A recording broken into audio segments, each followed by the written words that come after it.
Hey guys, here's the last two questions that are on the first free response question of the AP practice release questions.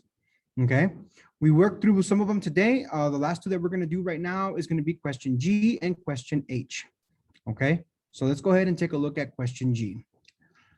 Okay, G. So question G says, using the particle level reasoning, explain why the delta S, or the entropy of the solution, is positive for the dissolution of urea. Okay, so this goes back to our chemical equation. Okay, so let's take a look at it. Here's our chemical equation. Okay, so we're going from a solid state, all right, to an aqueous state. We had discussed this earlier, right? So if we're looking at this reaction, okay, basically what we're doing is we're increasing the amount of disorder, all right? So I'm going to go ahead and write this down. Let's see, NCON. All right, I'm going to go ahead and write this down here so I can copy it down here. So we can take a look at our equation. So here's what's happening, all right? So you have solid urea, and this is the chemical formula, NCONH2,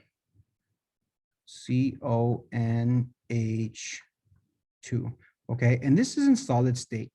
And what's happening in equilibrium, right, is that this is going from a solid state to a liquid state. All right, so let's go ahead and finish up the equation over here.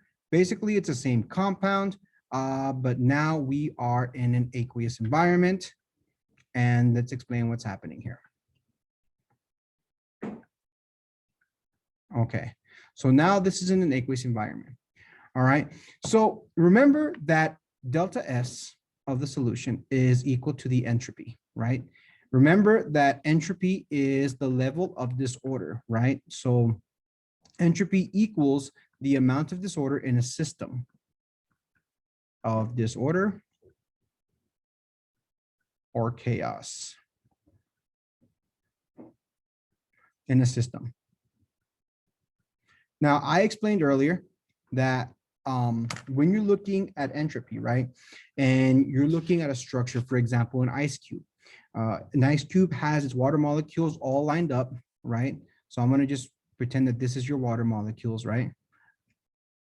They're all lined up in this lattice, right, to form what we consider an ice cube, right? Something like that, right? It's in a solid state. It's in a solid structure. Now, if you were to increase it to make it look like a cube, it looked like that. So what we have here is we have an ice cube with all its molecules in a nice orderly fashion. Now, as this molecule begins to melt, this organization becomes disorganized, right? So as it melts, you're increasing disorder.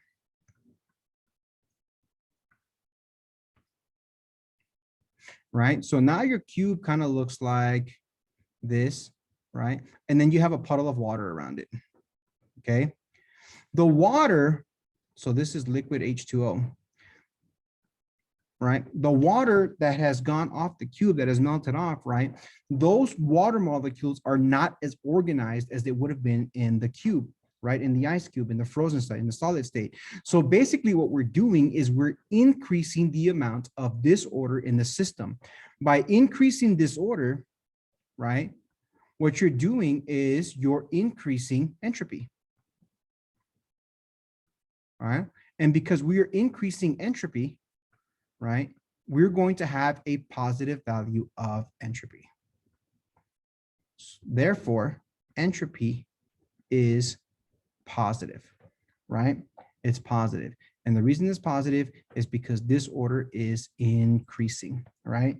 So that's what it is. When you talk about entropy of the system, what you're talking about is the amount of disorder. Now, if you were to take, for example, when gas is when water is in a gas state, right, or in a vapor, and it comes up against the cold side of a glass and it condenses to water, right?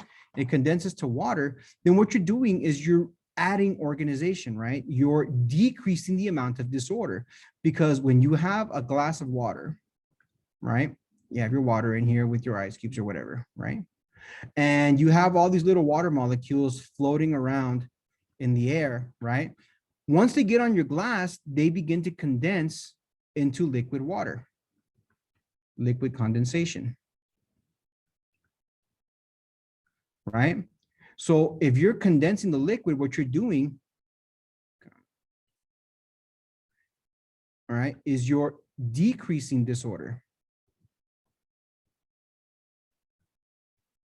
Decreasing disorder, because what you're doing is you're taking those free gas molecules, right, and you're turning them into a more organized state, which is in this case liquid water. Okay, so decreasing disorder, right, equals to a entropy that is negative, right, or a decreasing amount of entropy.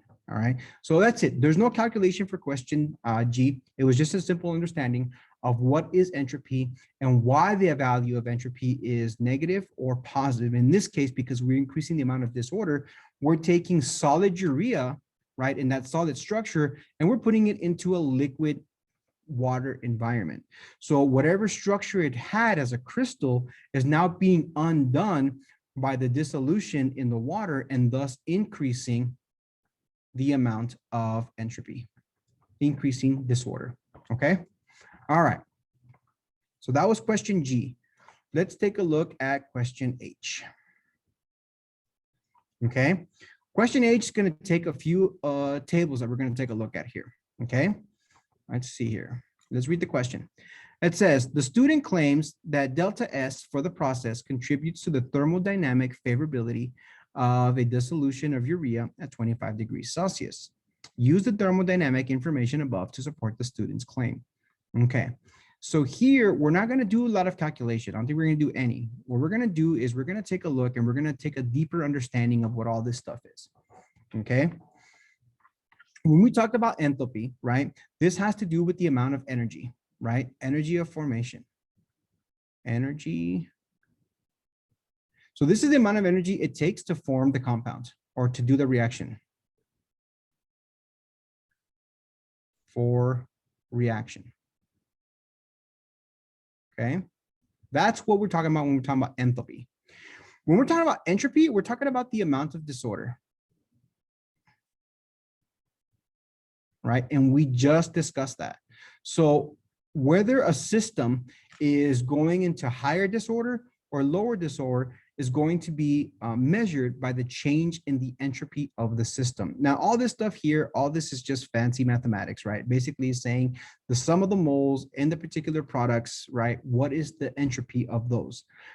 This here is the same thing. The sum of the moles, that's what the sigma means, sum of the moles in the reactants, right? What is the amount of entropy? What is the amount of disorder, right? It just looks nicer, but I mean, it is a mathematical equation. Just don't get scared by it, okay? Most of these values are going to be given to you, and it's going to determine, you know, which you have. All you have to do is understand which ones are your products and which ones are your reactants, okay? Now, Gibbs free energy, this has to do with thermodynamic favorability. Thermodynamic favorability. Now, this has to do with whether a reaction is spontaneous or non-spontaneous or equilibrium, okay? So that's where we go to this formula, okay? This formula will tell you, will help you calculate. There's two. Gibbs free energy is what we see here, okay? But it's also this formula, because you're not always going to have this value, or you're not always going to have this value, right? So when you have a balanced chemical equation and you see the products and the reactants, these values are usually more readily available. This is the heat of formation or the enthalpy of the system. This is your temperature at which the reaction occurred, okay? And this is the amount of entropy of the system, okay? In this case, we have the entropy, right? So if these values are not always available in this reaction, then you're going to use the formula for Gibbs free energy. And what this formula does is it gives you like a spectrum of whether or not something is thermodynamically favorable, okay? If your delta G is negative, then that's what we call a spontaneous reaction. A spontaneous reaction is a reaction that does not need outside energy, right? It happens on its own. So does not need outside energy. That's what it means for something to be spontaneous. It's an internal reaction that happens with just the stuff that's inside. If your Gibbs free energy is positive, then that means it is a non-spontaneous reaction and it requires outside interference, requires outside energy.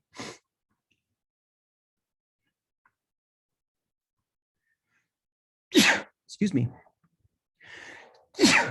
Oh, of all the times to sneeze. Requires outside energy. Okay. What do we mean by outside energy, mister?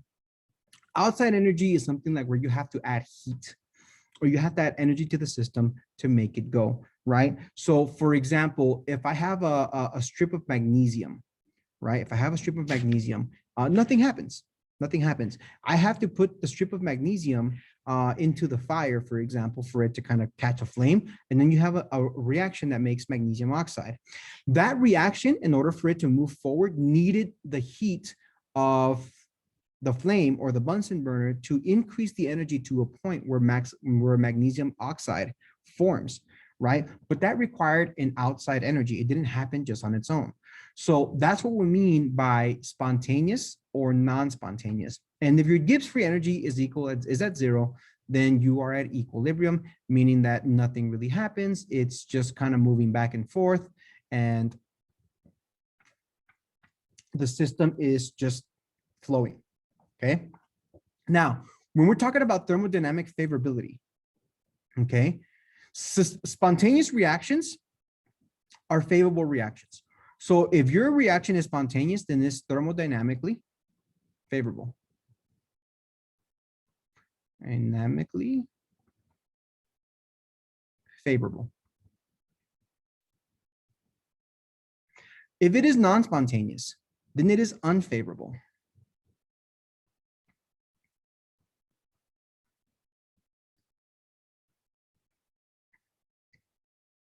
Unfavorable. Okay, and this one is Na, right? That means that it's just moving back and forth. Now, if a reaction is thermodynamically favorable, right? What that means is that it's going to move forward, right? So the direction means that this is going to move toward the products, right? Remember, a reaction is read from left to right, okay? So if a reaction is, let's see, I'm going to write the reactants, make products. Okay, so if you're a reactant and you're thermodynamically favorable, meaning that you're going to, that it's going to be in your favor to move forward with the reaction, then your reaction is going to move in this direction, right? If you are thermodynamically unfavorable, right, or you're in equilibrium, then your reaction is going to move towards the reactants, right? So one of two things is going to happen. One, the reaction is not going to occur. You're going to stay on the reactant side. Or two, if you are in equilibrium, for example, like if the reaction has already happened, right, then what's going to happen is it's going to want to flow backwards toward the reactants from products, right? Now, because the reaction can go either way, depending on where you are in the reaction, right? Equilibrium is written in this way. It can either be positive or spontaneous, or it can be non-spontaneous and favor the reactants. The reaction flows in both directions, right? What Gibbs free energy allows you to do is it allows you to determine whether or not the direction is going to be towards the products or if it's going to be towards the reactants. And you made that determination by determining if your reaction is thermodynamically favorable or unfavorable, which goes back to whether or not it's spontaneous or non-spontaneous. Okay, sounds like a lot, but you'll see that what I'm talking about. Now, in this problem, we really don't have to do a calculation, right? Here's the formula. It says that the Gibbs free energy, right, is equal to the change in enthalpy minus the temperature times the change in entropy. Okay, now if delta H right? When you come across a calculation, if delta H is greater than the temperature times the change in entropy, right? We call this enthalpy favored or enthalpy driven. Enthalpy driven, right? If delta H or the enthalpy is less than the temperature times the change in entropy of the system, we call this entropy driven.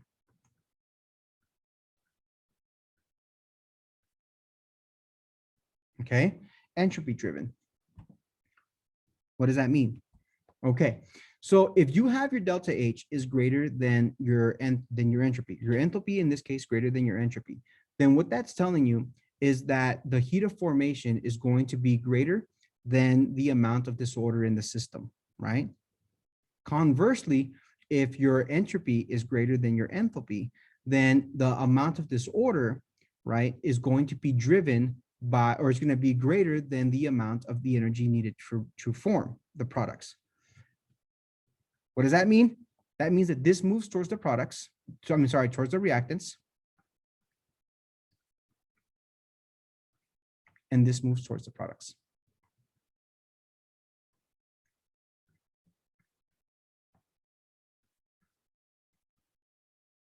Right? Moves towards the products. Okay, that was a mouthful. Okay. So in this case, here's what's going on. Here's Gibbs free energy, right? We know in this case that the entropy, right, is positive because we calculated that. Right? It's positive. So what's going to happen is because the temperature is at 25 degrees Celsius, right? And we know that the entropy is positive, right? Then this reaction is going to be entropy driven because it's going to make that Gibbs free energy smaller because of this minus sign, right? If this is bigger, it's going to make this value smaller, right? So that's kind of what we're asked to understand. Okay. Let me zoom this in a little bit. There we go. A bigger or entropy driven reaction is going to make smaller. Okay. If this becomes smaller, right? If this becomes smaller, then we're leaning towards a value of delta G that is negative. And if that is negative, that means that we have a spontaneous reaction. Right? Now, let's say entropy was really, really small, right? So this is bigger. If entropy was really, really small, then it would be enthalpy driven, which moves the reaction toward the reaction towards the reactant side of the equation, right?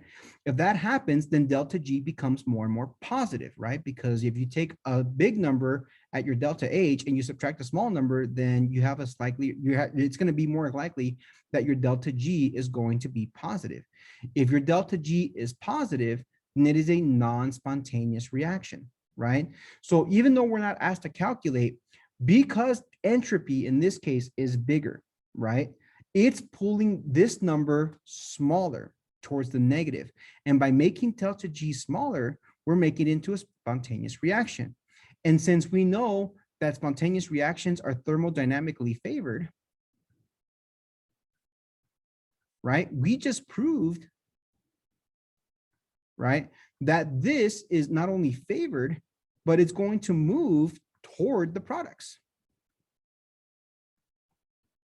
Right? And we showed that already because we have a positive entropy. So because we have a positive entropy, the level of disorder is going into solution.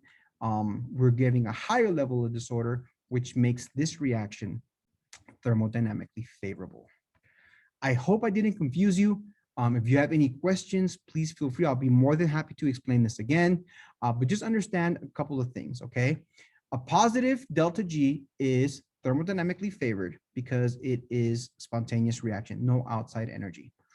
Delta G at a positive rate or a positive value, it gives you a non-spontaneous reaction, which is not thermodynamically favored because you need to add outside energy to the reaction in order for it to move forward. So because you need to add energy or extra energy to the reaction that's not currently there, it's not going to be favored thermodynamically. It's going to want to stay where it's at until you add that energy. That's what it means for a reaction to be non-spontaneous. Something that is in equilibrium flows back and forth on its own with no outside interference, okay? But when it comes to thermodynamic favorability, we're talking about whether or not the reaction is or is not a spontaneous reaction. If these values are given, then you can calculate it and make the calculation and determine whether or not it is spontaneous. If it is not, understand the concepts. If your entropy is bigger than your enthalpy, then it's going to be smaller than your enthalpy, then it's going to be enthalpy driven, right? And it's going to favor the side that the reactants is going to want to stay put. If the entropy is greater than the enthalpy, then it's going to be entropy driven, which is going to drive the reaction towards the products, right? So understand these concepts because that's going to help you make the determination about delta G. If this number is bigger, right? Let's say 5 minus 4, right? Let's say this is your delta H and this is your T delta S. Well, then what's going to happen is you're going to end up with a delta G that is +1. That's positive, right? If this number is bigger, right? This is your delta H and this is your entropy and your temperature. What's going to happen is you're going to have a delta G that is closer to -1, which is smaller, right? So that's what this means, right? If this number is bigger, then you're going to move towards the products. If this number is bigger, then this number is bigger, you're going to move towards the reactants. All right. Okay. Again, I hope I didn't confuse you, but if you have any questions, please let me know.